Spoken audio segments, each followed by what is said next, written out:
Hello everyone. So in this lecture, I'll be doing the collision check for the AI. Okay.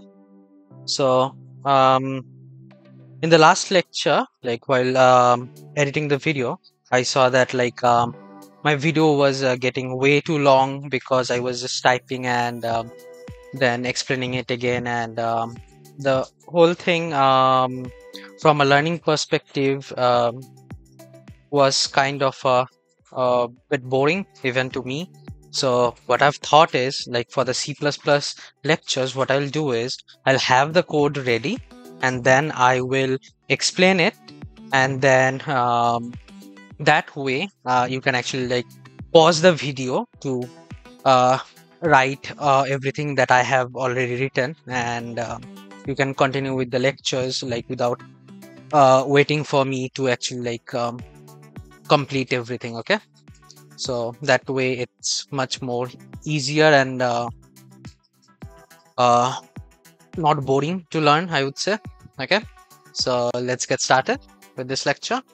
So in the we had already created the ANS for the AI attack collision, so we already have the .h and the cpp made. Okay, so what I'm doing over here is in the header file of the AI attack collision ANS, I have added the tick and the begin play. Okay, and I have added a U function that is called a do collision check, and it takes an input of U skeletal mesh component, and the variable is called mesh comp. Okay, and then in the public section of the variable, I have do attack once. Okay, that is edit instance only, blueprint read only for all the properties. Okay, so I have do attack once, radius, the start socket and the end socket for our traces for the hit. And in the private, we have attack only, attack once trigger. I have set it to false by default, and also I have debug boolean that is set to false as well. Okay, so this is all for the .h, and you can pause the video and copy all of this. Okay, and now I'll go to the cpp file, and over here I have went ahead and just generate definition. Okay, for all three of these.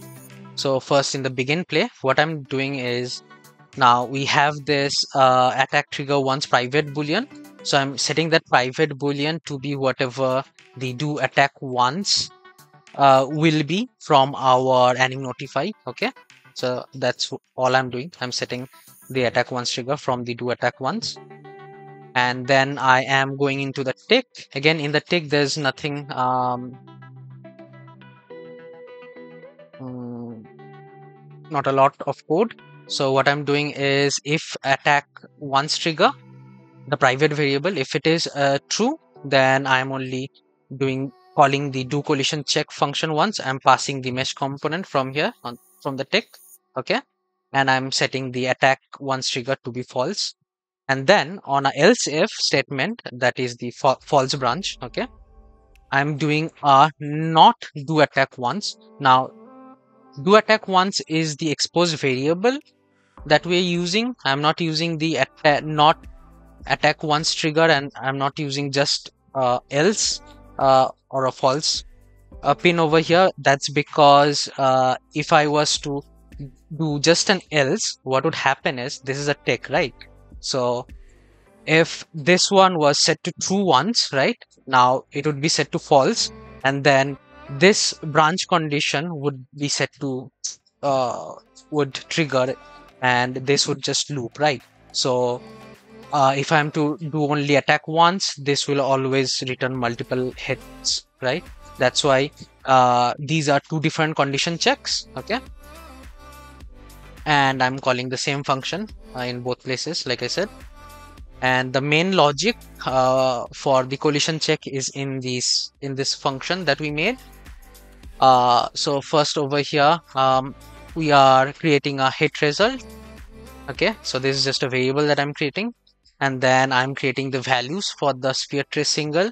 I'm getting the socket location, the start location and the end location. Okay, start location and end location from the socket of the mesh component. Okay, and then I am actually getting the trace channel. In C++, you cannot directly add the trace channels, so you have to convert it into trace type query. So that is what I'm doing, convert to trace type. Okay, and I'm using the ECC game trace channel. This is what we have made for the free flow. Okay, so since only engine variables are directly set, we can actually use the camera and visibility over here directly. If you are actually like have your own, like I have done, so the game trace channel starts from 11. Okay, so 11, 12, 13 to 18, I guess. You'll have to check. Okay, then I'm creating a variable for the actors to ignore. So this is basically the array.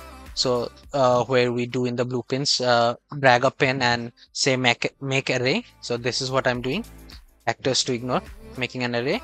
And then I'm adding the mesh component to the actors array. I'm adding it to the actors array. Okay, the mesh component. Sorry, not the mesh component, but the owner of the mesh component. Basically, the AI itself. I'm adding him to the actors to ignore array. And then I am doing basically a branch check from the boolean, that if there was a successful hit from the sphere trace single, and if you hover over it, it will already tell you what are the input variables that it requires, right? It requires a world context object. So from the mesh component, I'm getting the world.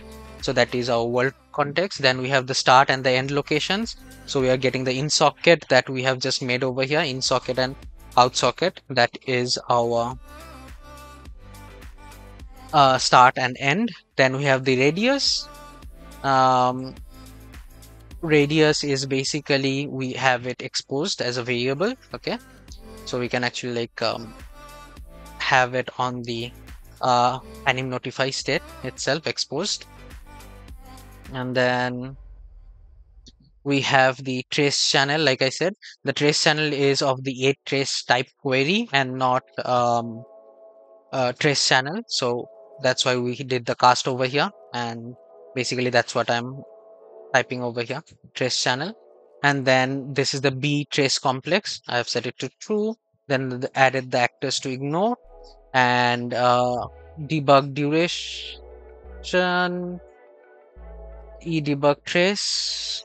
I have added for duration. You can just go ahead and do none over here, like for the final build. For now, for testing purposes, I've just did it like this. Okay, for duration. And then we have the hit result, the hit result variable, and then ignore self is set to true. So once there's a successful hit, basically if there's a successful hit, what I'm doing is from the get actor, I'm getting the component by class, that is the UFFC base. Basically I'm checking if it's valid or not, if this component by class is valid or not. And then basically like if the hit actor has the component or not, the UFFC base. Okay, then I'm getting the hit actor and I'm saving it over there in the actor variable. Okay, so yeah, I'm setting the actor. Basically this would be whatever it was hit, possibly, I mean, only thing would be the player character, because only the player character has this component, right? And then I'm storing the get name. For this is for just debug purposes, print string. Okay, so basically print string. You can actually like not have this code, these 2 lines. Okay, these 2 lines are just for debugging. And then I have the FFC base, then I'm casting it, and uh, sorry, this is the FFC base variable that I've created, and I'm storing the result from a cast. Basically, I'm casting to the FFC base again, and the target, the target, I'm getting it from the hit actor, get component by class, and this static class. That is how what the target is. Okay, and once I have stored the FFCS, I am store. I am calling the hit direction function from the component and storing it in a uh, hit direction variable that is of the type e attack hit direction. Okay, and then I'm checking if the hit direction is valid. So if there was a proper hit direction, okay. If there was, I'm playing the hit montage based on the direction, and if the hit direction is not a valid one, then I'll just make sure that it is a forward hit. Okay. Now chances are, like 99.99% that this will never be false because we have set the proper directions before. Okay, already in the blueprints, but still I don't want to take a chance and I want to be 100% sure. That's why there's an else. Okay, but I don't think this is necessary. Okay, so basically this is all. Okay, so also,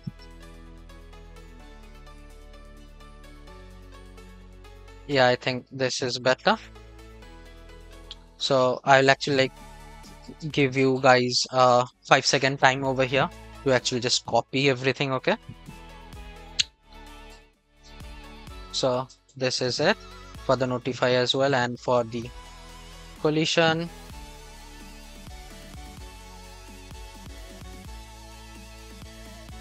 and finally from the if hit, another 5 seconds. Okay, okay, so now this is done. Everything should be good. Let's go ahead and run. Okay, once the editor has opened, I can actually go into the montage over here and type get the collision. Okay, and basically I want the collision to be starting right from here after the slow motion, right over here. So let's go ahead and also, yeah, make sure you set this one, so 50, and also I will add the places, sorry, right hand. So I'll add sockets. So this will be start hit location, and this one will be at socket. This will be end hit.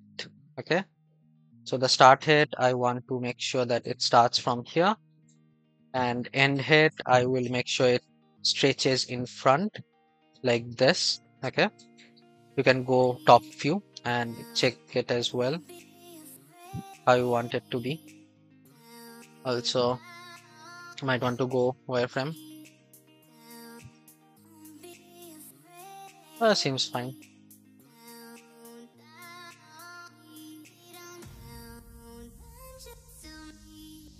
Yeah, something like that. So obviously now make sure you put it over here, end hit, and this one is supposed to be a start hit.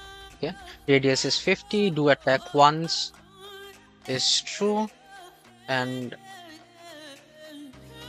debug wouldn't do anything. I'll actually fix that code over there in a few seconds. And as you can see, attack trigger once means it will only trigger it once.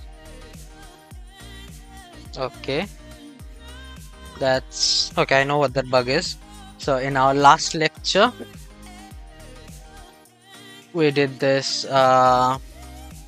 teleport location, right? This one should have been the player location, like I said, because teleport location is direction multiplied by the offset, right? So wherever the player is moving in front of him in that perspective. So let's run this again. Sorry, sister. Uh-huh. Okay, so yeah. Um, no, the interrupt two. No, this is fine. This is the teleport location. That is fine. The look at rotation should be the player location. My bad. Start location and player location. Look at rotation. Okay. So yeah, now run.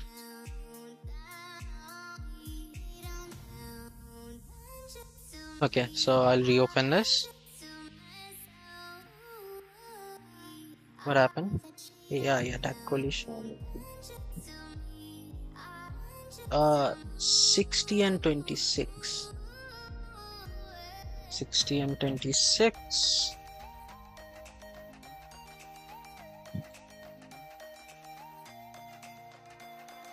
Sixteen.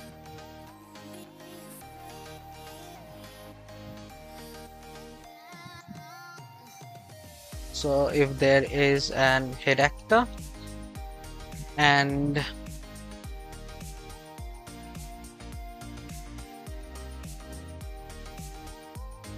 right, so I can have it over here. So if hit actor, okay, fine. If hit actor and hit result, okay. So this should fix it.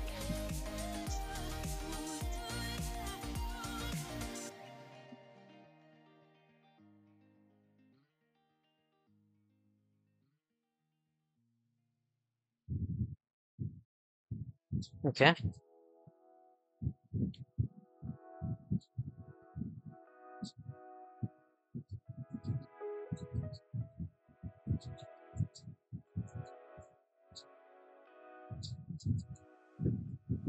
Yeah, socket. Now this one was start hit and that socket and hit. Okay, there we go. And then the end hit. Stretch the arm. Oh, sorry. End hit.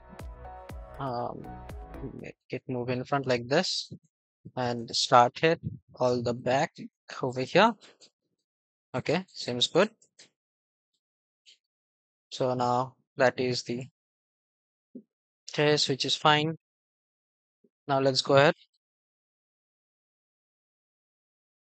Yeah, there we go. The hit is fine even if I'm moving in front. Yeah, it doesn't bug out the rotation, which is good. So yeah, I'm moving in front of him. Yeah, it does not bug out. So I'm going over here. Mm, yeah, there we go. The AI comes to me, which is great. Yeah, perfect. It's working. No issues over here. And also, let me check one more thing. I think there might be this bug. Coming, he's going to attack me, and then yeah, I can attack. I can actually cancel my hit montage, which I shouldn't be. So let's go ahead and fix that real quick in the BP player. In the okay, so it was in the CFFCC over here.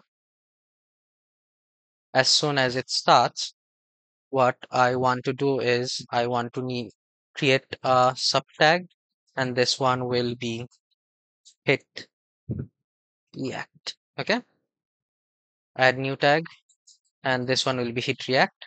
Okay, and after completed, it should be idle. So now let's see. If I'm to get hit, I should not be able to attack. Sorry. Yeah, yeah. I cannot attack actually. I can only attack after I have successfully played the uh, the hit reaction montage. Okay, so that is done, and also this bugged out. Okay, and that is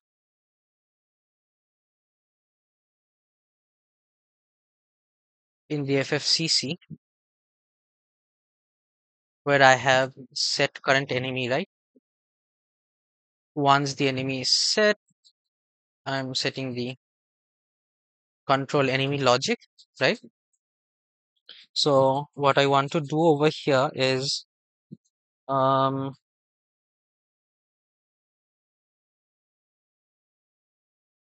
not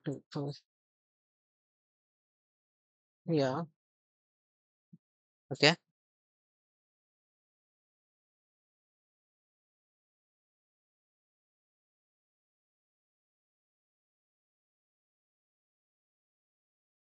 So I want to get current enemy, make sure the current enemy is valid, and I want him to not stop. Okay, that is one of the things. And in the enemy component, set attack player. This is fine. Okay, now let's see. So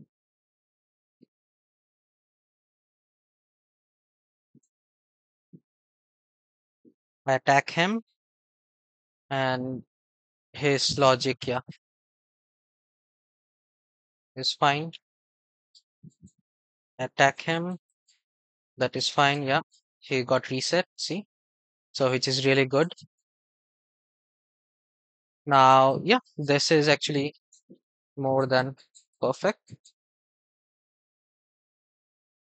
In the next lecture, I will I'll make the counter, okay, for the player. So thank you guys. Hello everyone. So this is a post edit, okay. So I actually forgot in the original video to add the debug code in. So if you go into the do collision check, make sure you type in this code over here, okay. So e draw debug trace type do trace. So this is the variable that is created, okay. mm, Variable to variable for trace debug, okay. And after that, set debug type based on debug bool exposed to the ANS, okay. Okay, so over here, this is basically the if else check, where if the debug is set to true, then we do a for duration debug, and if it is set to false, then we set it to none, and basically change the eDraw debug trace for duration to do trace variable that we just created over here, okay. Now once you do that, just go ahead and run, and this should actually now work with the debug boolean that we have over here, okay. Okay, now once we are here, now you can see, like, if I have the debug set to true, you can see the line traces over here. Now if I set it to false, you will see the debug traces will, yeah, see, there's no debug trace anymore. You can also like play ahead and check. Now I've set it to true, so I'll wait for him to attack me, and you can see the trace. And now if I go ahead and set it to false and now play,